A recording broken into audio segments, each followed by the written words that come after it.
Bom dia! E eu agradeço ao Mike por sua oração. Significa muito saber que você está orando por mim. Eu espero que você ore por mim mesmo enquanto eu compartilho e ensino. Eu oro por mim quando eu compartilho e ensino. E eu quero dar as boas-vindas aos que estão aqui adorando conosco na igreja de Granite Bay Top. E sabemos que também temos muitas pessoas que estudam e adoram conosco, que estão assistindo em diferentes partes do mundo, às vezes até num dia diferente da semana. Eu acabei de receber um e-mail esta manhã, uma mensagem de alguns amigos que estão no Oriente Médio. E para eles o sábado já está acabando. Mas damos as boas-vindas a todos que estão se juntando a nós. Estamos passando por uma série, é uma nova série, com o título De Capa a Capa, Jesus em toda a Bíblia. E alguns estão perguntando, Pastor Doug, quanto tempo essa série vai durar?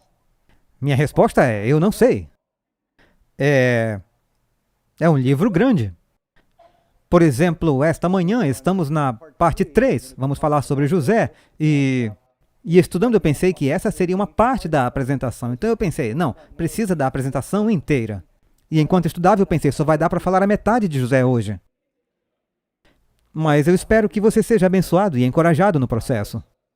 Alguém desenvolveu um programa de computador, alguns anos atrás, onde você poderia tirar seu álbum de família, muitas fotos da família e eventos diferentes e enviá-los para esse grupo e você diz, aqui está uma foto da vovó e eu quero que você crie um mosaico do rosto da vovó com as fotos de toda a família. E eles faziam isso. Você olhava e pensava, isso é um mosaico da vovó, mas você aumenta o zoom e, na verdade, são fotos de toda a família. E alguém em uma igreja teve uma ideia. Decidiram fazer isso com Jesus. E então essa igreja, com centenas de membros, enviou fotos de todos os membros da igreja e fotos de família.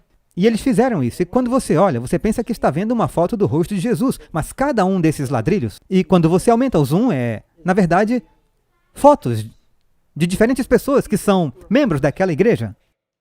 E eu pensei, bem, é uma ótima analogia do que a igreja realmente é. Você e eu somos o corpo de Cristo. Nós criamos esse mosaico. Mas a Bíblia também faz isso com Jesus. Pois toda a Bíblia e todas as histórias da Bíblia são como ladrilhos em um mosaico que nos dá a imagem da face de Jesus. E veremos à medida que avançamos. Você lembra do versículo sobre o qual falamos lá em Lucas, capítulo 24? Nos diz que Jesus disse aos 2 discípulos no caminho para Emaús, e começando por Moisés e todos os profetas, ele expôs a eles, em todas as Escrituras, as coisas a seu respeito. Toda a Bíblia está contando a nós sobre Jesus. E a história de José, em particular, é como uma pequena tapeçaria colorida de Cristo. Então espero que tenham suas Bíblias e junte-se a mim. Vamos continuar de onde nós paramos.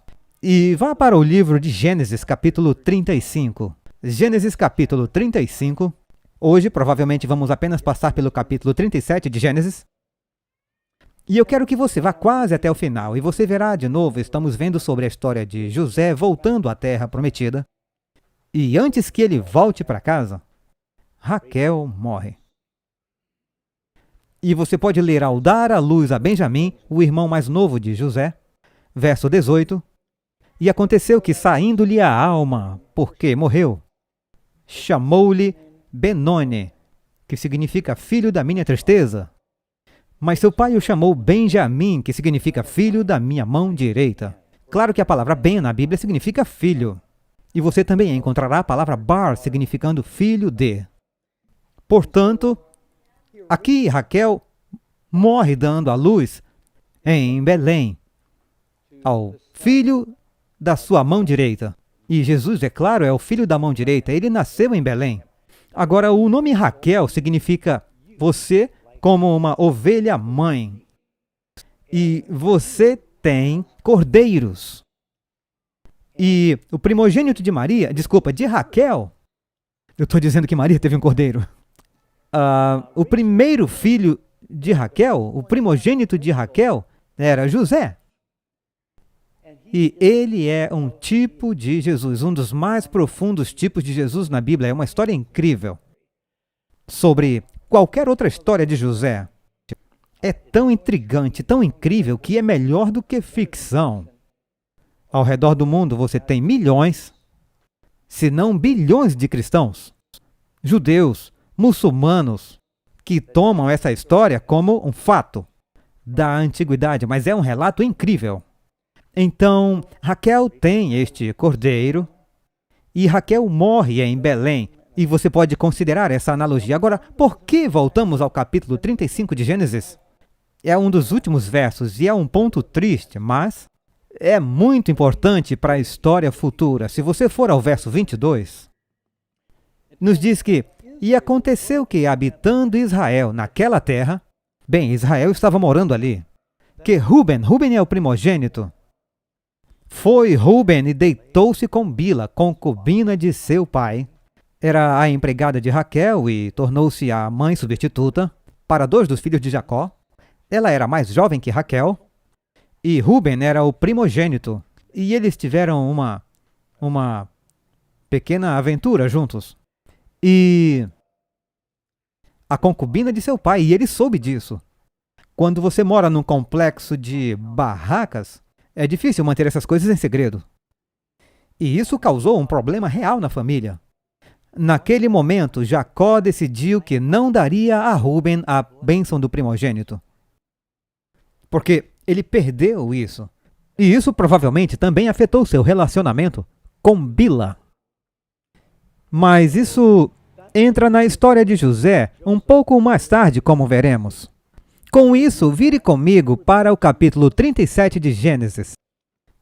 E provavelmente é aqui que vamos passar o nosso tempo esta manhã.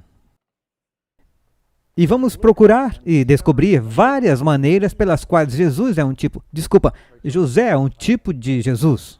Jacó habitou, verso 1 de Gênesis 37, Jacó habitou na terra onde seu pai era um estrangeiro, na terra de Canaã. E esta é a história de Jacó. É interessante que essa história é a história de Jacó e começa com José, que é o 11º filho. Mas José é o primogênito de Raquel. E qual era a esposa que Jacó queria? Ele só queria uma, mas ele acabou com 4. Ele só queria Raquel. Ele a amou, ele trabalhou por ela. E eles foram enganados. É claro, esse tipo de vingança, porque Jacó tinha feito alguns truques também, hein? E então, quando as 2 irmãs estão tendo problemas para procriar, elas pedem que Jacó faça o que Abraão fez. Sara incitou Abraão, e como Abraão possuiu Agar, então Jacó tomou a Zilpa e Bila, e ele termina com 4 esposas. Mas começa falando de José. Com 17 anos estava alimentando o rebanho com seus irmãos. E o rapaz estava com os filhos de Bila e os filhos de Zilpa. Agora, é claro que Léia ainda estava viva neste momento, a irmã de Raquel. Ela era a esposa principal agora, de Jacó. E Léia teve 7 filhos. Léia é aquela que foi enterrada com Jacó na caverna de Macpela, junto com Isaac, Rebeca, Abraão e Sara. Então, apenas os patriarcas e as esposas, através de quem Jesus veio, Agar não foi enterrada lá. Raquel também não. A Bíblia diz que quando Raquel morreu, eu não li, mas a Bíblia diz que quando Raquel morreu, em Belém, Jacó ergueu um pilar, ele ergueu uma pedra, o que é muito interessante, porque o que acontece para Jacó quando ele sai para ir para Harã e procurar uma esposa? Ele tem aquele sonho de uma escada para o céu e ele coloca uma pedra. E nos conta que quando ele vê Raquel pela primeira vez, havia uma pedra que bloqueava o canal para o poço. Jacó move a pedra e então ele beija Raquel. Agora ele volta para a terra prometida, Raquel morre e ele coloca uma pedra. Agora, é claro que temos um outro estudo sobre Cristo sendo a rocha.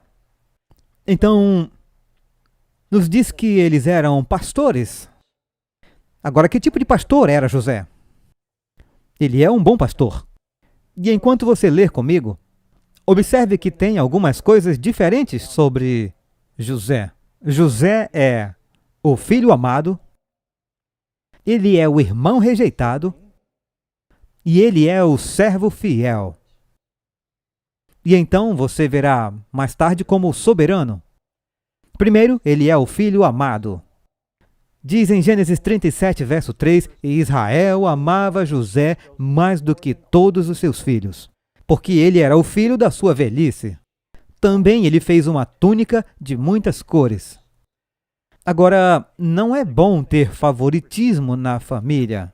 E isso pode causar divisão. É difícil um professor ter um aluno favorito e não demonstrar favoritismo, embora às vezes eles façam. Quantos de vocês têm irmãos? Achei que a maioria tivesse. Quantos de vocês acham que seus pais tinham um favorito? Deixa eu ver suas mãos. É uma coisa saudável. O que aconteceu com Jacó e Esaú quando Isaac favoreceu Esaú e Raquel favoreceu Jacó? Isso causou alguns problemas. E Jacó deveria ter aprendido com isso, mas agora? E ele deixa claro que não queria, na verdade, ter todas essas esposas, mas ele acabou tendo outros filhos. Mas ele, na verdade, ama José. Agora, Raquel, a Bíblia diz que Raquel era linda. E depois nos diz que José era bonito. Em parte, isso vem dos genes. Mas, então, ele é um menino bonito. E ele é o filho favorito da esposa favorita de Jacó. E ele teve dificuldade em esconder isso. E Jacó decidiu que José é o primogênito da esposa que eu queria. Eu vou dar a ele a herança do primogênito. E como sinal disso, porque ele é o filho amado, ele dá a José este manto de muitas cores. Ele chama manto, chama de túnica, chama de casaco. É uma roupa exterior de muitas cores. E ele não estava usando uma túnica do orgulho gay. Muitas pessoas meio que retratam isso como uma túnica de arco-íris, mas a túnica de José, uma túnica colorida ou algo assim, provavelmente significa que foi bordada com muitas cores diferentes. E era real. Agora você encontra essas túnicas de várias cores em outros lugares. Você procura, por exemplo, em 2 Samuel, capítulo 13, verso 18. Fala sobre Tamar. Tamar é uma das filhas do rei Davi, ela é uma princesa. E diz que ela usava um manto de muitas cores, porque as filhas virgens do rei usavam tal roupa. Em Salmo 45, verso 13, diz que a filha do rei é toda gloriosa dentro do palácio. Suas roupas são tecidas com ouro, você vê o princípio do bordado aqui? Tecida com ouro, ela será trazida ao rei em um manto de muitas cores. E isso era comum quando alguém era considerado a realeza ou o príncipe ou alguém que herdaria. Eles tinham esses casacos de muitas cores. Então ele está tratando José desde a tenra idade como realeza, por assim dizer.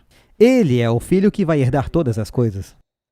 Então, Jesus e José foram os filhos primogênitos por meio de milagres. Raquel era estéril. Mas pelas orações de Jacó, ela finalmente deu à luz. A Bíblia nos diz que o pai de José o amava mais, ele é o filho amado. Veja João 5,20.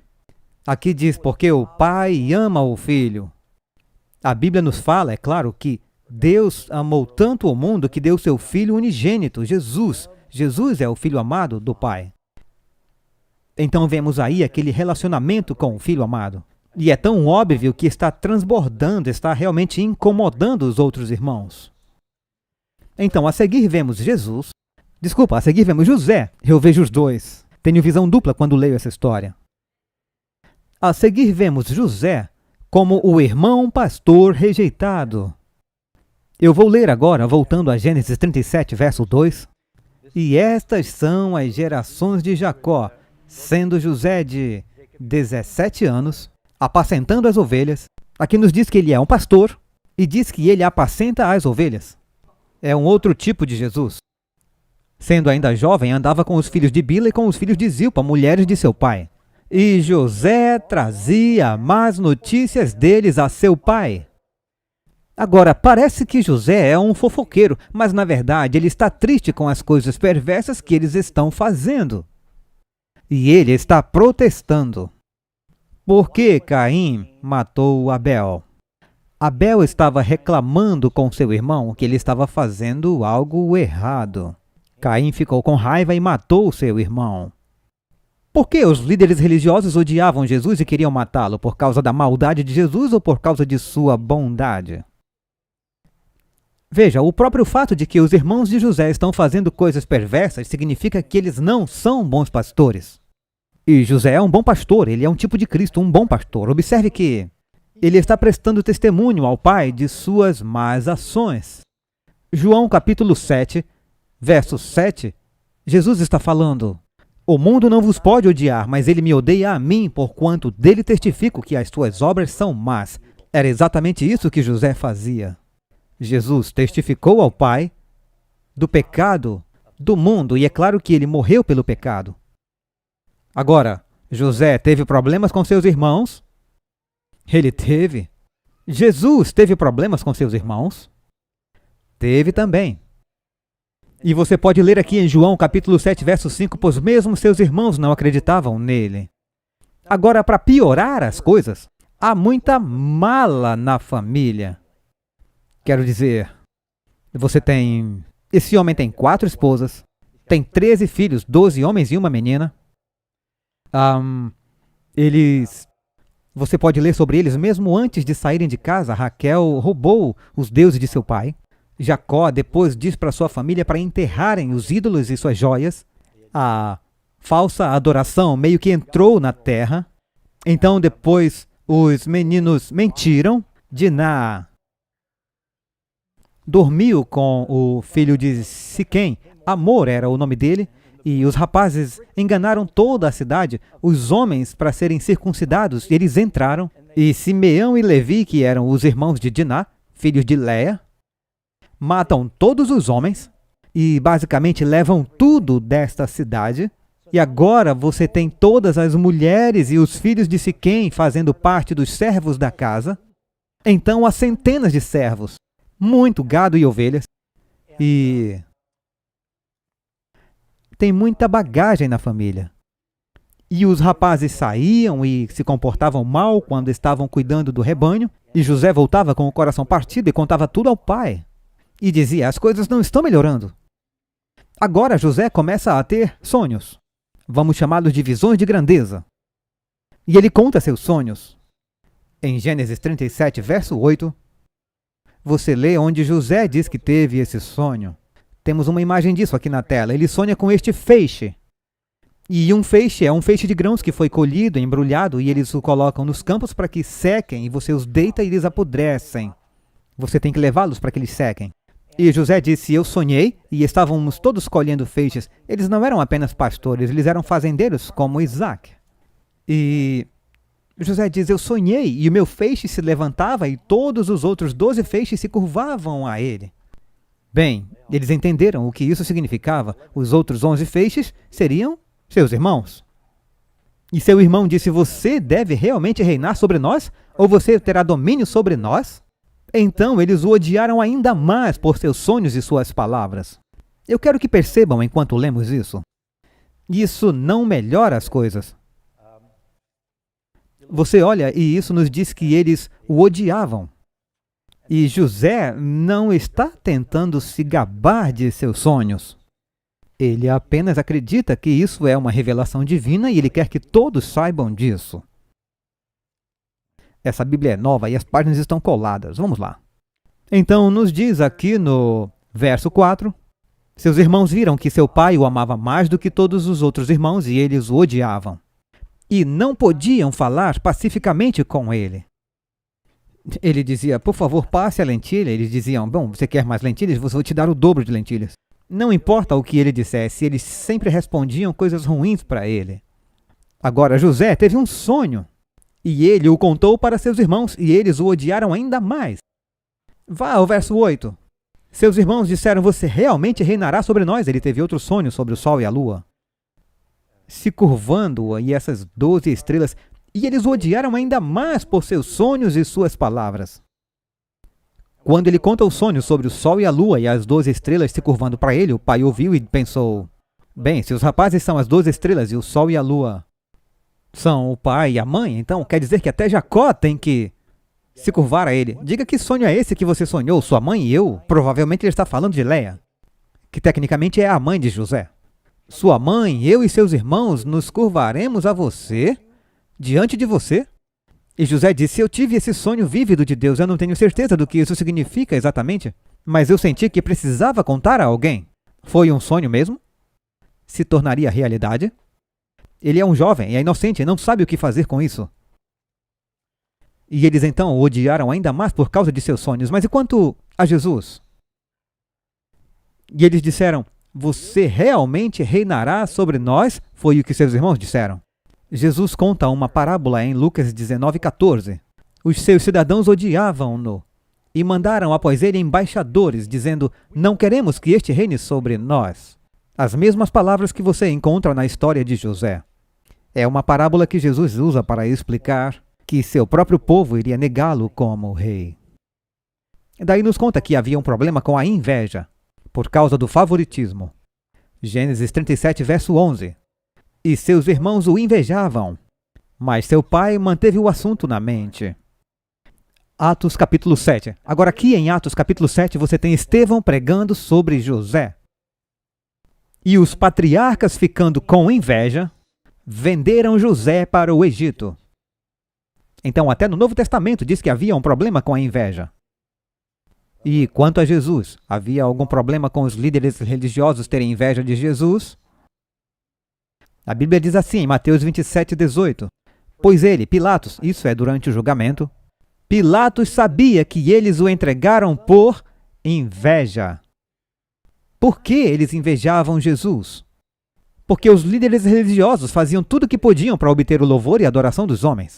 Eles oravam longas orações, tentando impressionar com sua piedade, enquanto, na verdade, eles roubam a casa das viúvas. E Jesus disse que a sua mão esquerda não saiba o que fez a sua mão direita, mas eles oravam para serem vistos. Eles davam para ser vistos pelos homens. Eles tocavam a trombeta, todos olhavam, eles queriam a atenção dos homens, queriam as multidões. E agora, quando as multidões começaram a seguir e acreditar em Jesus e falar sobre seus milagres e cantar seus louvores, como os sacerdotes e os líderes religiosos responderam? Com fúria e ciúmes. Inveja. A inveja é como um veneno. E sim, até religiosos lutam contra a inveja. Provérbios 27, verso 4. O furor é cruel e a ira impetuosa. Mas quem poderá enfrentar a inveja? Provérbios 14, 30. O sentimento sadio é vida para o corpo, mas a inveja é podridão para os ossos. E verdade seja dita, há muitos cristãos que lutam contra a inveja. Talvez com alguém da família, como a família de Jacó. Ou talvez alguém de fora, eles estão se saindo melhor. Teve um irmão que me confessou. Durante a vida toda ele era um cristão, mas ele estava com raiva e inveja do seu irmão. Durante toda a vida, e ele finalmente teve que aceitar isso, e Deus o perdoou e o salvou desses sentimentos.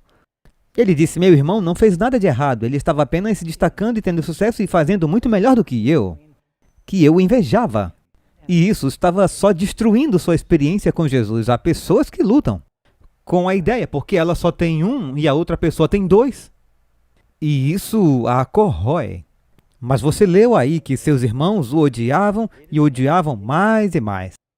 Então, esse é um ódio profundo. Então, quando eles têm a chance de expressar esse ódio, as coisas não vão bem. Diz que, finalmente, Jacó diz: eu preciso que você procure seus irmãos. Então, se você olhar aqui em Gênesis 37, verso 16, Jacó chama José e ele disse: eu não recebi nenhuma notícia de seus irmãos, eu quero saber como eles estão. Se estão cuidando dos rebanhos, das milhares de ovelhas que Jacó tem? E ele disse: eu quero que você vá procurá-los. Então José é enviado pelo pai para procurar seus irmãos perdidos. Jacó procura por José para encontrar os perdidos.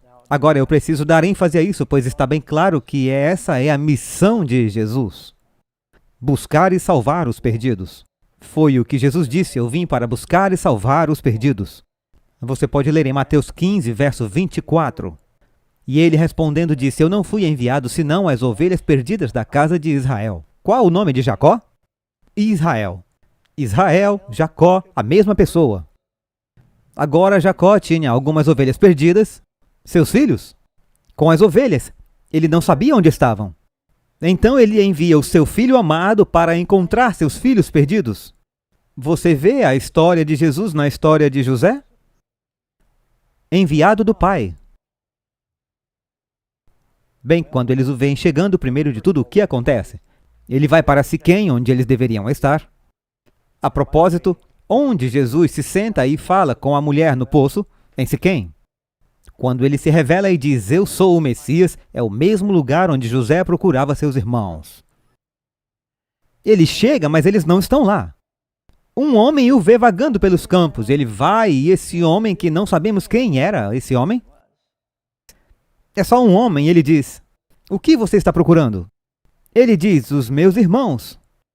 Tipo, 12 irmãos, milhares de ovelhas, difícil se perder? Ah, sim. Eu os ouvi dizendo que iam para Dotã. Dotã significa 2 poços.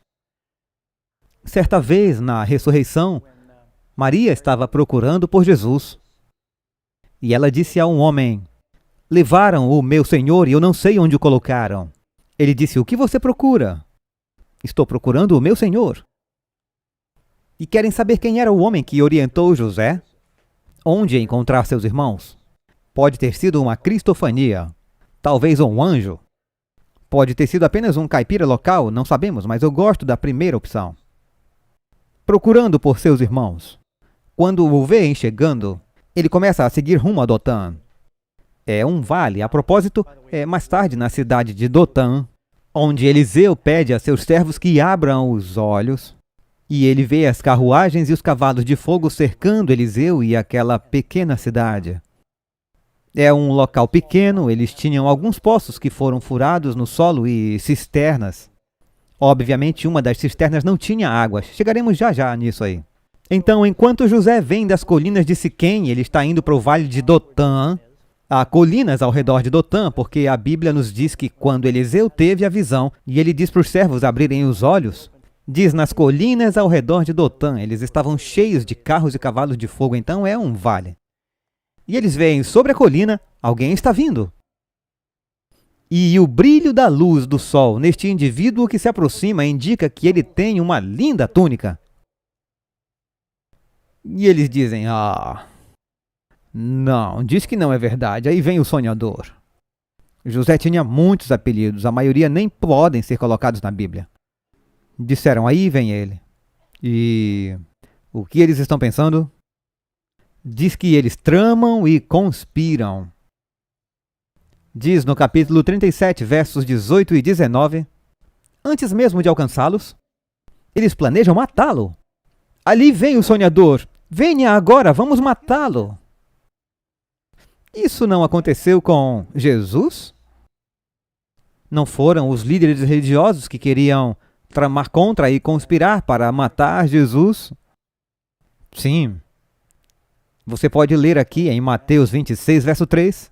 Os principais sacerdotes e os escribas e os anciãos do povo reunidos no palácio do sumo sacerdote, que se chama Caifás, e eles conspiraram para levar Jesus astutamente. E eles armaram e conspiraram com Judas para prendê-lo, para matá-lo. E Caifás disse, não percebeis que é melhor um só morrer pelo povo do que perecer a nação inteira? Eles tinham decidido que Jesus devia morrer, que aquilo não podia continuar. Então perceba que tanto José quanto Jesus foram homens, rejeitados por seus irmãos, porque eles queriam a herança. Mas Deus os levantou para serem juízes de seus irmãos, ambos, José e Jesus. Eu estou avançando um pouco, mas eu acho que não estou dando spoiler da história.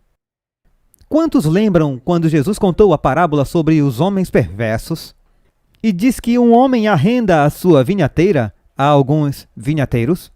E parte do acordo é que ele deveria vir e receber algumas das frutas na época da colheita. E ele envia servos para receberem algumas frutas. Eles espancam seus servos e o expulsam. Os próximos, espancados. Outros, apedrejados. Por fim, o homem diz, vou enviar o meu filho. Vão respeitar o meu filho. Não é assim que respondem. Dizem, este é o herdeiro. A propósito, isso está em Marcos 12, 7.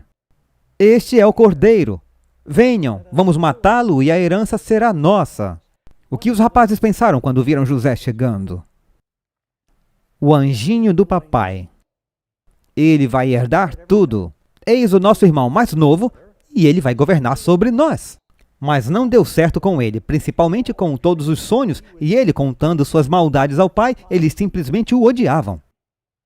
Jesus evoca amor ou ódio. Cristo disse, se você não está comigo, você está contra mim. E como suas vidas não eram corretas, eles viram Jesus como um problema real. E porque a vida de José era piedosa, isso fez sua maldade se destacar. Eles não gostaram da ideia de seu irmão mais novo ser tratado como o primogênito. Às vezes, isso realmente deixa as pessoas confusas. A maioria sabe, alguns ouvintes talvez não. Jesus não era o mais velho em sua família. Jesus era o mais novo entre seus irmãos. Há vários motivos para sabermos disso. José, o pai de Jesus, a propósito, havia um José no nascimento de Jesus e outro José na morte de Jesus. Portanto, a vida de Jesus é uma estante entre dois Josés. José de Arimateia vem e o coloca em seu túmulo, e há um José na manjedoura para ajudá-lo a vir ao mundo. Interessante, não? Então José provavelmente foi casado antes de casar com Maria e teve outros filhos. Sabemos que Jesus tinha pelo menos 4 irmãos, que são dados pelo nome, mas lemos que diz que ele tinha irmãs. Não sabemos se pode ter sido pelo menos 2, porque está no plural. E a razão para sabermos disso é porque, por um lado, quando Jesus está pendurado na cruz, se José estivesse vivo ou se ele tivesse outros irmãos de sangue, por que Jesus confiaria o cuidado de sua mãe ao apóstolo João? Outra consideração é que José devia ser mais velho que Maria, porque quando Cristo começa o seu ministério, José nunca mais é visto. Na verdade, a última vez que ouvimos falar de José é quando Jesus tem 12 anos. Então José provavelmente teve outra família, e sua primeira esposa morreu. E então ele tomou Maria.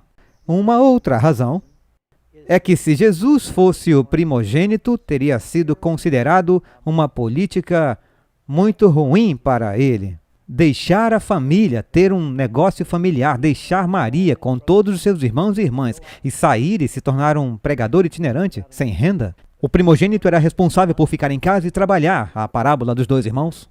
O primogênito fica em casa. Ele cuida de tudo. Por isso ele recebe a porção dobrada. Portanto, Jesus também era como José. O caçula, José também ainda tinha Benjamim. Mas incomodava os irmãos, o mais novo, ficar com a herança. Eles disseram, vamos matá-lo e a herança será nossa. Então eles tramam e conspiram. Agora ele vem para os irmãos, com a melhor das intenções. Ele veio para o bem deles, para dizer, eu estou feliz que vocês estão bem, que tudo está bem. Vocês têm algo aí para comer? Eu estou com sede e com fome. Mas o que acontece quando ele chega? Ele veio do Pai para o bem deles. Na Bíblia diz que eles o pegaram e o despiram. Gênesis 37, 23. E aconteceu que quando José veio para os seus irmãos, eles desposaram José de sua túnica, a túnica de várias cores que estava sobre ele. A Bíblia diz que o diabo nos despoja. O que houve com aquele homem que caiu nas mãos de ladrões? Diz que eles o roubaram, o espancaram e o despiram. Quando aqueles 7 rapazes tentaram expulsar um demônio, o demônio se apoderou daqueles jovens, os filhos de Seva, e aquele endemoninhado espancou os rapazes, os expulsou da casa feridos e nus. O que houve com Adão e Eva quando eles tiveram um encontro com o diabo no jardim? Ele os despiu de seus mantos de luz. Jesus vem a este mundo e eles tiraram o seu manto, o despiram. Você pode ler em Mateus 27, verso 28. Então os soldados o despiram e, após espancá-lo, disseram, coloquem um manto escarlate sobre ele. Então tiraram o manto sem costura de Jesus e puseram um manto escarlate. Escarlate simboliza o que na Bíblia? Seus pecados sejam como escarlate. Portanto, Jesus carrega nossos pecados. E eles tiraram o manto de José, e observe o que acontece aqui. E eles o jogaram em uma cova. E você pode ler em Gênesis 37, verso 24. Então eles o pegaram e o lançaram em uma cova, e a cova estava vazia. Não havia água nela. Este é um símbolo para sepultura ou tumba. Agora, se você acha que eu estou inventando, olhe Salmo 88, verso 4. Estou contando com aqueles que descem à cova. A deriva entre os mortos, como um morto que jaz na sepultura. Aquela cova é um símbolo de quê? Da sepultura. Depois que Jesus foi despojado, ele também foi para a cova, por você e por mim. Veja que a vida inteira, isso é incrível. É só isso é incrível. José era real. Mas a vida dele, pela providência de Deus, se torna um modelo para que possamos reconhecer Jesus quando ele vier. Tudo o que acontece com ele. Então ele desce ao poço. Você pode ler aqui em Gênesis capítulo 42, verso 21. Agora, eu vou avançar um pouco aqui só para você ter uma ideia do contexto. Quando os irmãos foram testados por José, eles não sabiam que José estava ouvindo. Isso vai ser o nosso assunto da semana que vem. Ele menciona uma coisa específica. Gênesis 42, 21. Eu só estou avançando para a gente ver esse verso. Eles dizem um ao outro sem saber que José está ouvindo: somos verdadeiramente culpados em relação ao nosso irmão, porque vimos a angústia de sua alma quando ele nos implorou e não quisemos ouvir. Por isso essa angústia veio sobre nós. Então, quando eles pegaram José e o despiram, ele implorou a eles: irmãos, o que vocês estão fazendo? E eles o jogaram em uma cisterna, que ele não pode sair, é muito fundo. E não há água lá, ele não tem nada para beber. E para fazer valer a pena, a Bíblia diz que depois de jogá-lo na cova, eles o odiaram ainda mais. Eles sentam-se e comem.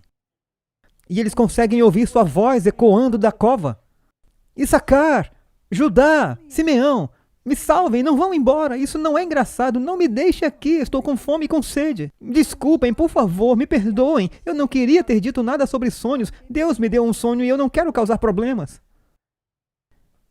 E os irmãos, simplesmente tão insensíveis que eles se sentam para comer. Não é incrível que os líderes religiosos colocaram Jesus na cruz e depois foram para casa para comer uma refeição cerimonial? Eles queriam ter certeza de que ele morreu antes do sábado começar. Na verdade, eles foram para casa guardar o sábado depois de matar o Salvador. Portanto, ninguém é salvo por guardar o sábado, é? Os assassinos de Jesus guardavam o sábado. Eu acredito na guarda do sábado. E eles também dizimavam, e eu creio no dízimo. E eles também oravam, e eu creio na oração. Então, só porque fizeram essas coisas, eu espero que você entenda, são coisas boas. Mas faziam pelo motivo errado. Então, isso nos diz quando você olha para aquele outro verso em Gênesis 42, onde José estava lá na cova chorando e clamando e implorando. Não façam isso comigo. Mas a coisa fica ainda pior.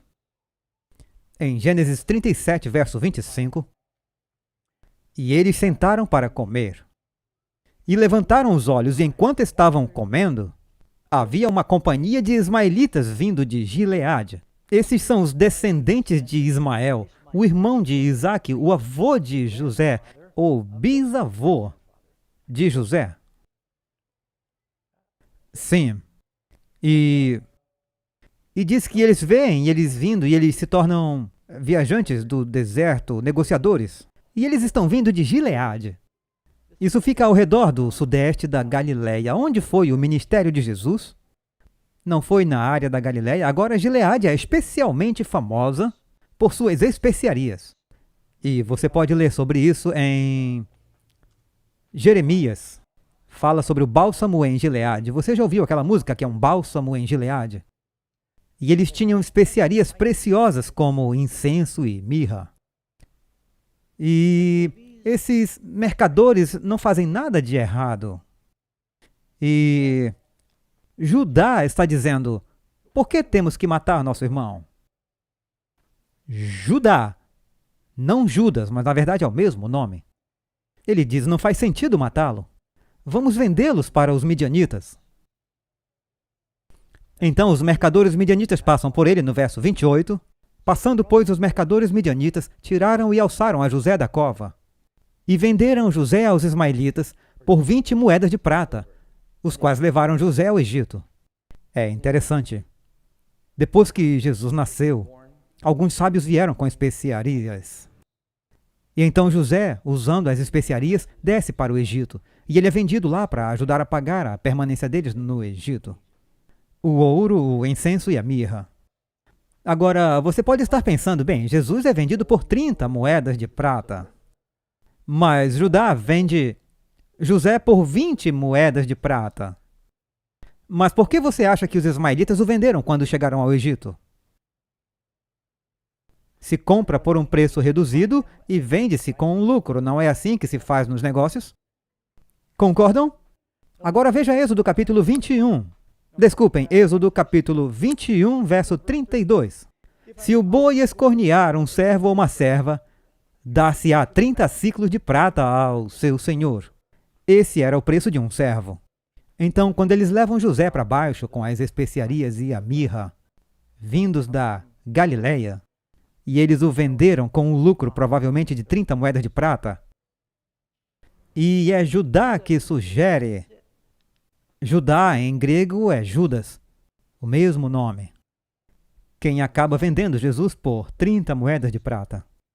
Agora, o que fizeram ao vender seu irmão como escravo é uma ofensa capital. Você lê em Êxodo 21, verso 16, aquele que sequestrar um homem e o vender, ou se for encontrado em suas mãos, certamente será morto. Todos nós pecamos contra Jesus, e o salário do pecado é o quê? A morte. Somos todos responsáveis por seu sangue. Só considere isso. Aqui ele é traído pelos 12 a conselho de Judá. Vendido pelo preço de um escravo, por prata, poderia ser outra moeda. Jesus é vendido por prata, entregue aos gentios, sob a influência de seus discípulos, principalmente seu discípulo Judas. Agora, você lê que quando Rúben vem até a cova, Rúben não estava lá quando isso aconteceu. Ele voltou à cova para ajudar a libertar José e ele não está lá. Ele rasgou suas roupas. A Bíblia nos diz que quando Cristo foi julgado, o sumo sacerdote rasgou suas roupas.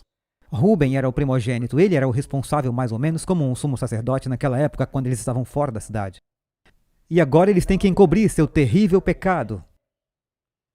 E diz que quando eles flagelaram Jesus, eles o deixaram para ser crucificado.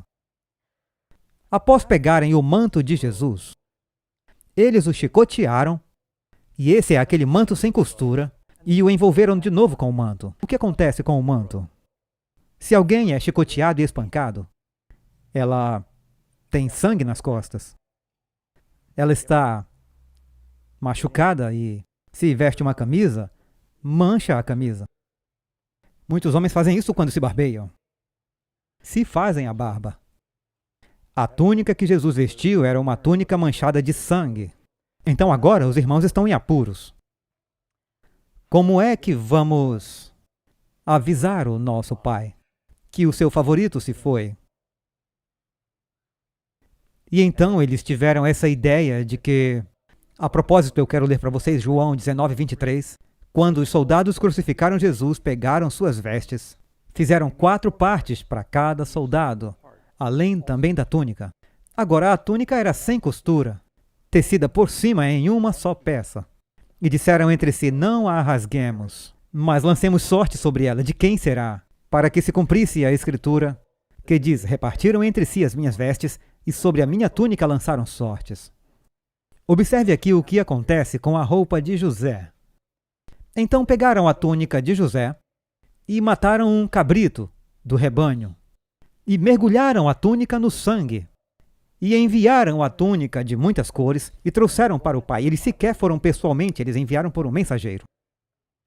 E ele diz, encontramos isso. Nós encontramos essa túnica e eram seus irmãos.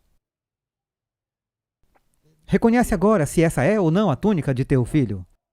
E é claro que Jacó reconheceu. E ele diz, é a túnica de meu filho. Uma fera selvagem, chamada pecado, o devorou. Certamente José foi despedaçado. Então Jacó rasgou suas vestes e pôs panos de saco sobre seus lombos e lamentou por seu filho muitos dias. Agora perceba uma coisa. O sangue do cordeiro é usado para representar o sangue do filho. Nos primeiros 4.000 anos da história da igreja, até Jesus morrer na cruz, sempre que eles sacrificavam o sangue de um cabrito ou um cordeiro, o que aquele sangue representava? Quando o pai viu aquele sangue, ele viu o sangue de seu filho. Quando trouxeram aquele manto manchado de sangue para Jacó, era só o sangue de uma cabra, mas ele viu o sangue de seu filho. Então todas aquelas pessoas no Antigo Testamento que são salvas pelo sangue do filho, pois o pai viu o sangue do filho naqueles sacrifícios. Faz sentido?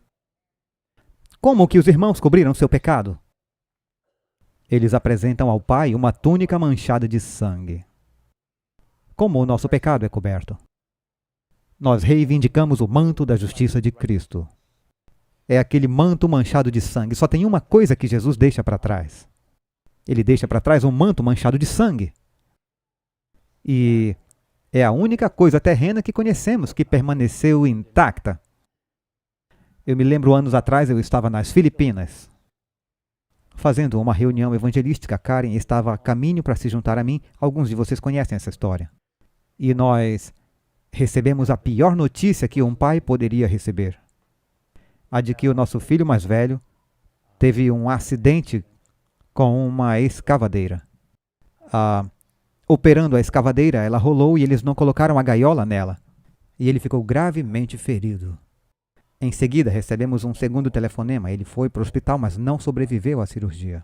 Não conseguiram parar o sangramento em seu fígado. E receber essa notícia, quando você está bem longe, e Karen acabava de sair do avião e eu tive que lhe contar.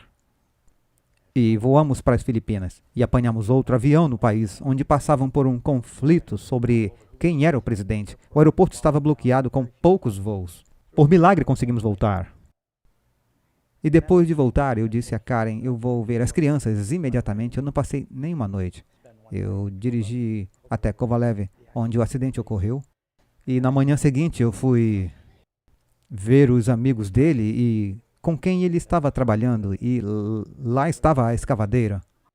E eu vi o sangue do meu filho. Foi quando aquilo realmente me atingiu.